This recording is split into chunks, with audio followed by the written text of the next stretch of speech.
একাদশ শ্রেণীর 2020-21 শিক্ষাবর্ষের প্রিয় নবীন শিক্ষার্থীবৃন্দ, তোমাদেরকে স্বাগত জানাচ্ছি অনলাইন ক্লাসে। আমি দুলাল হোসেন, প্রভাষক সমাজকর্ম, ময়নামতি উচ্চ বিদ্যালয় কলেজ, বুড়িচং, কুমিল্লা। প্রিয় শিক্ষার্থীরা, আশা করি সবাই স্বাস্থ্যবিধি মেনে বাসায় অবস্থান করছো এবং ভালো আছো, সুস্থ আছো। আমি তোমাদের সাথে আজ আলোচনা করব সমাজকর্ম প্রথম পত্র, যার বিষয়কোড 271। আমি গত ক্লাসে বলেছি 271 প্রথম পত্রের প্রথম অধ্যায় নিয়ে আজ আমরা তোমাদের সাথে আলোচনা করব। প্রথম অধ্যায়টির নাম হচ্ছে সমাজকর্ম প্রকৃতি ও পরিধি। ইংরেজিতে বলা হয় social work, nature and scope. Social work, nature and scope, সমাজকর্ম প্রকৃতি ও পরিধি।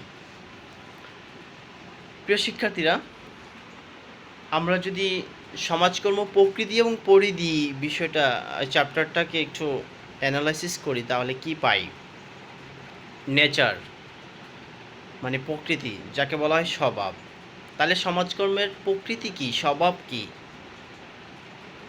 আমরা যেহেতু সমাজকর্মের সংজ্ঞাগত ক্লাসে পড়েছিলাম, আশা করি ওই সংজ্ঞাটির সাহায্যে আমরা উপলব্ধি করতে পেরেছি যে আমাদের সাবজেক্টের প্রকৃতি কি।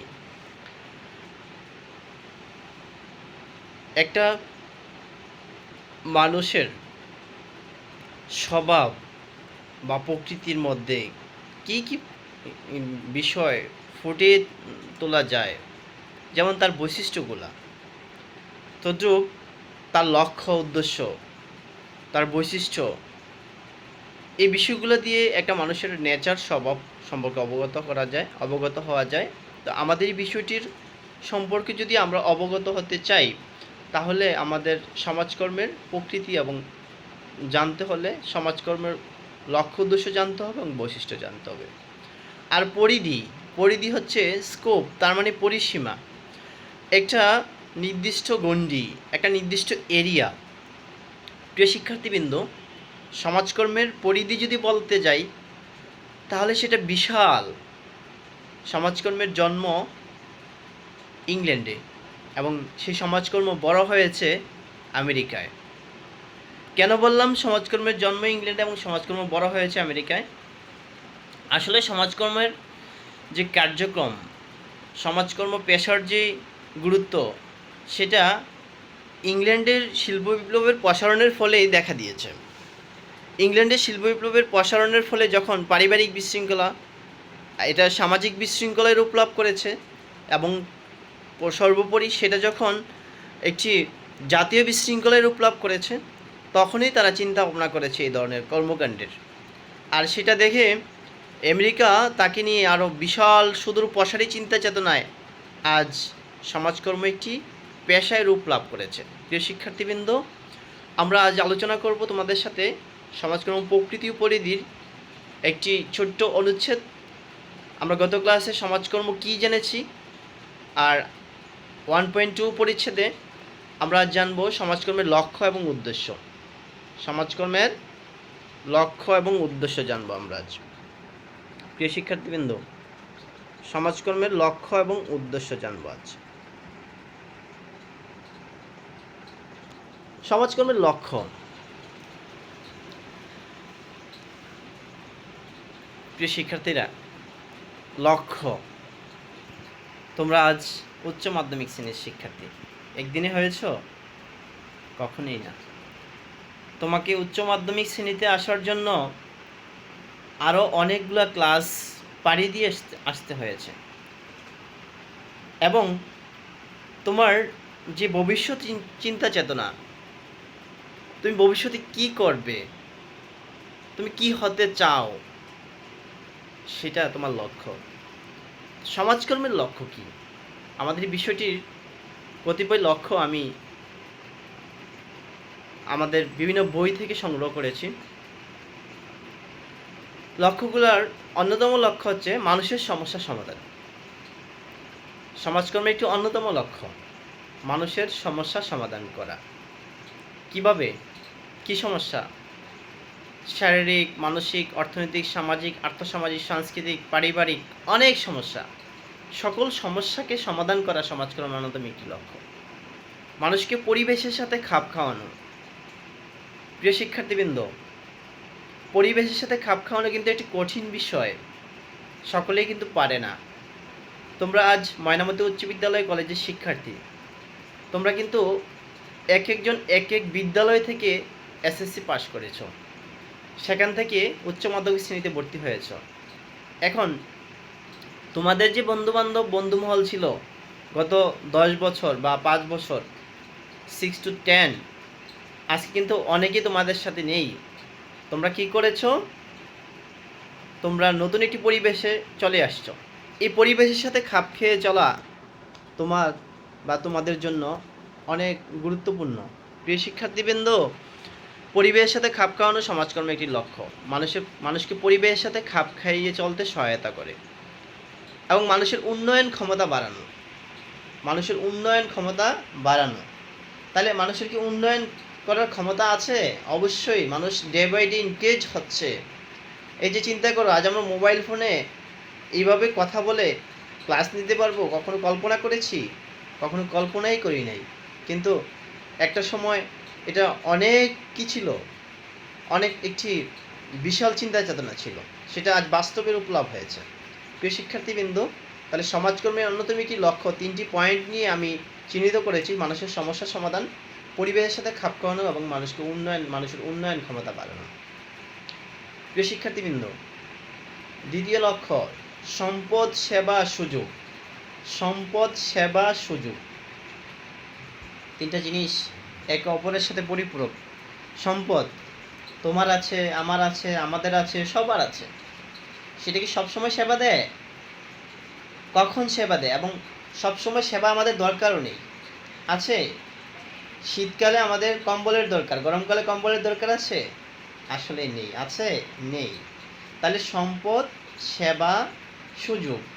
সম্পদকে সঠিকভাবে কাজে লাগাইতে পারলে তখন সেটা সুযোগ বুঝে মানুষকে সেবা দিবে। তাই আমাদের কি করতে হবে? সম্পদ, সেবা, সুযোগের সাথে সংযোগ গঠাতে হবে। কি গঠাতে হবে? সংযোগ। অর্থাৎ দুইটাকে যুক্ত করাতে হবে, তিনটাকে যুক্ত করাতে হবে। যদি আমরা সম্পদকে সুযোগের সাথে সংযোগ করাই, তাইলে সেটা সেবা দিবে, আর এই সেবাটা আমাদের কার্যকরী হবে। প্রিয় শিক্ষার্থীবৃন্দ, সম্পদ, সেবা, সুযোগ, এগুলো কী করতে হবে? সংযোগ করতে হবে। তারপর কার্যকরী মানবীয় সেবা ব্যবস্থাকে ত্বরান্বিত করতে হবে। কার্যকরী মানবীয় সেবা ব্যবস্থা। তাহলে কার্যকরী মানবীয় সেবা ব্যবস্থা কোনটা? যে সেবা ব্যবস্থাটা মানুষের জন্য উপকার, কল্যাণকর, কার্যকর, সেটাকে ত্বরান্বিত করতে হবে, সেটাকে আরও দ্রুত গতিতে করে দিতে হবে এবং খুব ফাস্টলি করে দিতে হবে, যাতে ত্বরান্বিত হয়, খুব দ্রুত গতিতে হয়। তাহলে যে মানব সেবা ব্যবস্থাটা কার্যকরী, যেটা মানুষের উপকারে আসে, যেটা মানুষের কল্যাণে আসে, সেটাকে ত্বরান্বিত করতে হবে। প্রিয় শিক্ষার্থীরা, তোমরা এই যে প্যান্ডামিক সিচুয়েশান, কোভিড-19, সেখানে যদি আমরা যদি শুধুমাত্র ঢাকা শহরে মানুষের যদি আইসিআর ল্যাব যখন ছিল, তখন সারা বাংলাদেশ থেকে মানুষের যে কিট পাঠানো অনেক কঠিন হয়ে গিয়েছিল। এটাকে ধীরে ধীরে যখন প্রত্যেকটা জেলা সদরে পৌঁছিয়ে দেওয়া হলো, তখন অনেক মানুষের কী করা হলো? উপকার সাধন হলো। এই যে এটাকেই বলা হয় কার্যকরী মানবীয় সেবা ব্যবস্থা। এটাকে ত্বরান্বিত করতে হবে। ত্বরান্বিত করার জন্য কী করলো? প্রত্যেক জেলায় জেলায় কী করে হলো? প্রত্যেক জেলায় জেলায় এক একটি এসিআর ল্যাব স্থাপন করে দিয়ে মানুষের করোনা পজিটিভ চিহ্নিত করা হলো। সেটাকে বলা হয় ত্বরান্বিত করা। তাহলে কার্যকরী মানবীয় সেবা ব্যবস্থা করা, সেটা মানুষকে চিহ্নিত করা কাদের কোভিড-19, কারণ তারা সবাই যদি সবার সাথে মিশে যায়, তাহলে অনেক মানুষ আক্রান্ত হয়ে যাবে। সেটা বাছাই করার জন্য কি করা হয়েছে? কার্যকরী মানবীয় সেবা ব্যবস্থা, সেটাকে ত্বরান্বিত করা হয়েছে। মানুষকে সর্বোপরি সক্ষম করা। তাহলে আমরা উপরে যে কথাগুলো বলেছি, সেই কথাগুলোর সাহায্যে মানুষ কী হবে? সক্ষম হবে, কর্মক্ষম হবে, নিজের কার্যক্ষমতা চালিয়ে নিজের উপার্জন করে মানব সম্পদে রূপ লাভ করবে। প্রিয় শিক্ষার্থীবৃন্দ, সমাজকর্মের লক্ষ্য হচ্ছে এগুলা। সমাজকর্মের লক্ষ্য আশা করি তোমরা বুঝতে পেরেছ। এই সমাজকর্মের এই লক্ষ্যসমূহ সমাজকর্ম পেশাকে অনেক সুদূর প্রসারী করেছে। তাহলে কী লক্ষ্য ছিল? সমস্যার সমাধান করা, মানুষকে পরিবেশের সাথে খাপ খাওয়ানো, মানুষের ক্ষমতা উন্নয়ন ক্ষমতা বাড়ানো, মানুষের সম্পদ সেবা সুযোগের সাথে সংযোগ ঘটানো এবং মানুষকে কার্যকরী মানবীয় সেবা ব্যবস্থা ত্বরান্বিত করে দেওয়া এবং মানুষকে সক্ষম করে তোলা। এগুলো ছিল সমাজকর্মের লক্ষ্য। এগুলো হচ্ছে সমাজকর্মের লক্ষ্য। প্রিয় শিক্ষার্থীবৃন্দ, আমরা দেখি সমাজকর্মের লক্ষ্যগুলোর সাথে সংযোগ করে সমাজকর্মের কতিপয় উদ্দেশ্য। তাহলে সমাজকর্মের লক্ষ্যগুলোর সাথে সংযুক্ত করে সমাজকর্মের কতিপয় উদ্দেশ্য আমরা এখানে উল্লেখ করে এনেছি। তাহলে উদ্দেশ্য কি? লক্ষ্যকে বাস্তবায়ন করার জন্য যে সকল কর্মপ্রচেষ্টা, লক্ষ্যকে বাস্তবায়ন করার জন্য যে সকল কর্মপ্রচেষ্টা সেগুলোকে বলা হয় উদ্দেশ্য। তোমার লক্ষ্য তুমি একজন সমাজকর্মী হবে, বা তোমার লক্ষ্য তুমি একজন ডাক্তার হবে, তুমি একজন ইঞ্জিনিয়ার হবে, বা তুমি একজন বড় একটা কোম্পানির মালিক হবে, বা তুমি একজন আইনজীবী হবে। এরকম যদি তোমার লক্ষ্য থাকে, সেই লক্ষ্যকে বাস্তবায়ন করার জন্য তোমাকে কী করতে হবে? তোমাকে একজন আইনজীবী হওয়ার জন্য কী করতে হবে? তোমাকে উচ্চ মাধ্যমিক পাশ করতে হবে, তারপর কোনো একটা পাবলিক ইউনিভার্সিটিতে তুমি 4 বছরের LLB পড়তে হবে, তারপরে LLM পড়তে হবে, তারপরে সনদ নিতে হবে, তারপরে তুমি আইনজীবী হবে। তাহলে তুমি এই যে বিষয়গুলা তোমার একটা মানুষের জন্য অনেক গুরুত্বপূর্ণ। তাহলে লক্ষ্যকে বাস্তবায়ন করার জন্য যে সকল ক্ষুদ্র ক্ষুদ্র কর্মপ্রচেষ্টা সেগুলোকে বলা হয় উদ্দেশ্য। তাহলে আমাদের যে লক্ষ্যগুলো আছে সেগুলো বাস্তবায়ন করার জন্য উদ্দেশ্যগুলো সমূহ হচ্ছে নিম্নরূপ। সমস্যা সমাধানের প্রচেষ্টা। সমাজকর্ম কী করে? মানুষের সমস্যা সমাধান করার জন্য প্রচেষ্টা চালিয়ে যায় সর্বোপরি সর্বসময়। মানুষের সমস্যা সমাধান করার জন্য কী করে? প্রচেষ্টা চালায়। কীরকম প্রচেষ্টা চালাতে হবে? যেমন চেষ্টা চালাতে হবে মানুষের সমস্যা সমাধান করার জন্য।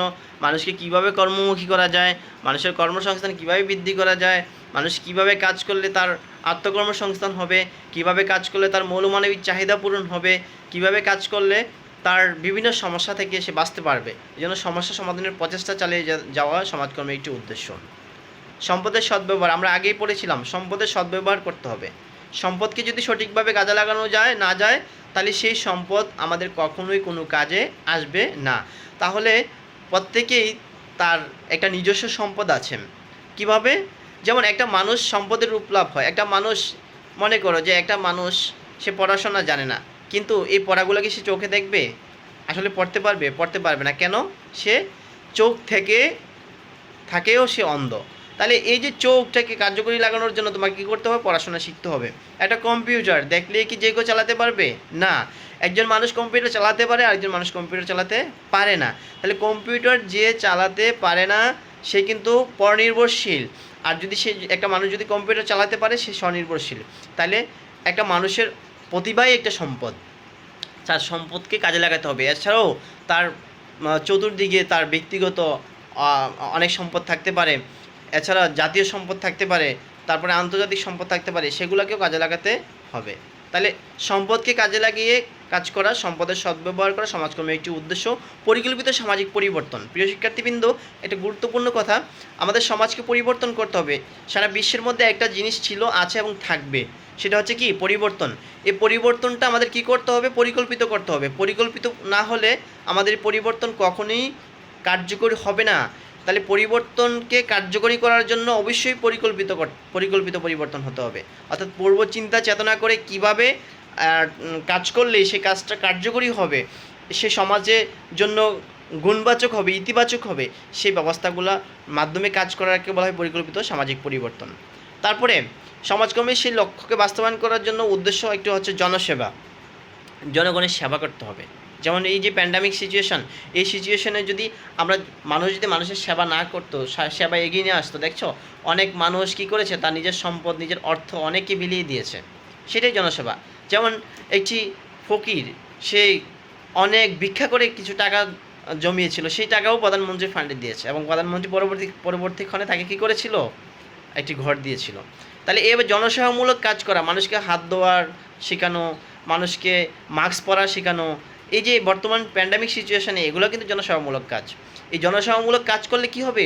অপর মানুষ আমার থেকে সুযোগ সুবিধা পাবে, সে উপকৃত হবে। চিকিৎসা সেবা সমাজকর্মের একটি লক্ষ্য। আসলে চিকিৎসা দুই ধরনের, একটা হচ্ছে মানসিক আর শারীরিক চিকিৎসা। মানসিক এবং শারীরিক উভয়ভাবে মানুষকে কী করা, অর্থাৎ সন্তুষ্টি বিধানের জন্য যে কর্ম প্রচেষ্টা চালানো সেটাকে বলা হয় চিকিৎসা সেবা। তো চিকিৎসা সেবার মাধ্যমে মানুষের উন্নয়ন করা যায় এবং মানুষ রোগ মুক্তি পেলে একজন সুস্থ মানুষ, সর্বক্ষমতা সম্পন্ন মানুষ সে সঠিকভাবে কী করতে পারবে, তার নিজের কর্মপ্রচেষ্টায় কাজে লাগিয়ে উপার্জন করতে পারবে এবং অপর মানুষের কল্যাণ করতে পারবে। সর্বোপরি উন্নয়নের মাধ্যমে পরিবর্তন করতে হবে। আমি একটা কথা বলেছিলাম যে পৃথিবীতে একটা জিনিস ছিল, আছে এবং আর থাকবে, সেটা হচ্ছে পরিবর্তন। তাহলে পরিবর্তনটা কিন্তু দুই ধরনের, একটা হচ্ছে ইতিবাচক আর একটা হচ্ছে নেতিবাচক। ইতিবাচক পরিবর্তনটাই হচ্ছে উন্নয়নের মাধ্যমে পরিবর্তন। তাহলে আমরা আমাদের চিন্তা চেতনাকে আপডেট করতে হবে। মানুষের সমস্যা সমাধান করতে হলে সেটা করে থাকে সমাজকর্ম। সমাজকর্ম ডে বাই ডে ইনক্রিজ, পরিবর্তিত পরিস্থিতির সাথে কীভাবে খাপ খেয়ে চলা যেতে পারে সেই ধরনের কর্মপ্রচেষ্টাগুলো লাগিয়ে আমাদের যে সমাজকর্মী পদ্ধতিগুলো আছে সেই পদ্ধতিগুলোর সাহায্যে মানুষের সমস্যার সমাধান করার চেষ্টা করে। সর্বোপরি সমাজকর্মের উদ্দেশ্যসমূহ অনেক গুরুত্বপূর্ণ। সেই উদ্দেশ্যগুলোকে বাস্তবায়ন করে সমাজকর্মের লক্ষ্য প্রতিষ্ঠিত করে এবং এই লক্ষ্যের মাধ্যমে মানুষের কার্যক্ষমতাকে ত্বরান্বিত করে, মানুষের সম্পদের সদ্ব্যবহার করে, মানুষকে সমাজিত করার চেষ্টা করে, মানুষকে পরিবেশের সাথে খাপ খেয়ে চলতে সহায়তা করে, মানুষের কার্যকরী মানবীয় সেবা ব্যবস্থাগুলোকে ত্বরান্বিত করে এবং একজন সক্ষম কর্মক্ষম মানুষ হিসেবে মানুষকে বাঁচতে সহায়তা করে সমাজকর্ম। সেটা আজ একটি অত্যন্ত কার্যকরী প্রফেশন সারা বিশ্বে, শুধু বাংলাদেশে নয়। বাংলাদেশে এখনও পেশায় রূপ লাভ করতে পারেনি, কিন্তু খুব শীঘ্রই হয়ে যাবে আশা করি। তবে এই প্রফেশনটি সারা বিশ্বের মানুষকে অনেক গুরুত্বপূর্ণ ভূমিকা পালন করিয়ে দিয়েছে। যেমন আজকে আমাদের যে বর্তমান প্যান্ডামিক সিচুয়েশন, এই সিচুয়েশনে সমাজকর্ম কিন্তু অনেক গুরুত্বপূর্ণ ভূমিকা পালন করতে পারে। এই সমাজকর্মের কার্যক্রমগুলো মানুষের জন্য অনেক কার্যকরী। প্রিয় শিক্ষার্থীবৃন্দ, আমরা আজ আলোচনা করেছি সমাজকর্মের লক্ষ্য এবং উদ্দেশ্য। তোমরা বাসায় অবশ্যই অধ্যয়ন করবে এবং আমার এই কথাগুলো মনোযোগ সহকারে শোনার চেষ্টা করবে। আমি কিছু পড়া দিচ্ছি তোমাদেরকে। আমি গত ক্লাসে সমাজকর্ম কী সেটা বলেছিলাম। তোমরা সমাজকর্ম কী এক কথায় অবশ্যই জানো, সাহায্যকারী প্রফেশন। সমাজকর্মের জনবহুল সংজ্ঞা কে দিয়েছেন? আমি বলেছিলাম সমাজকর্মের জনবহুল সংজ্ঞা কে দিয়েছে, তোমরা অবশ্যই জানো, সেটা মনে আছে, না হয় গত ক্লাসটা দেখে নিবে। সমাজকর্মের লক্ষ্যসমূহ কী কী? আমি সমাজকর্মের যে সকল লক্ষ্যগুলোর কথা প্রথমে বলেছি সেই লক্ষ্যগুলো ভালোভাবে আয়ত্ত করার চেষ্টা করবে। সমাজকর্মের কতিপয় উদ্দেশ্য ব্যাখ্যা করো। লক্ষ্যগুলোর সাথে সংশ্লিষ্ট করে কিছু উদ্দেশ্য কথা বললাম, সেগুলো ব্যাখ্যা করবে। সবাই ভালো থাকবে, সবাই পাঠে মনোযোগী থাকবে, স্বাস্থ্যবিধি মেনে বাসায় অবস্থান করবে, একে অপরের সহযোগিতা করার চেষ্টা করবে এবং পরিবারের সদস্যদের সাথে সুশৃঙ্খলভাবে খাপ খেয়ে চলার চেষ্টা চালিয়ে যাবে। ধন্যবাদ সবাইকে, ভালো থাকবে সবাই, আল্লাহ হাফেজ।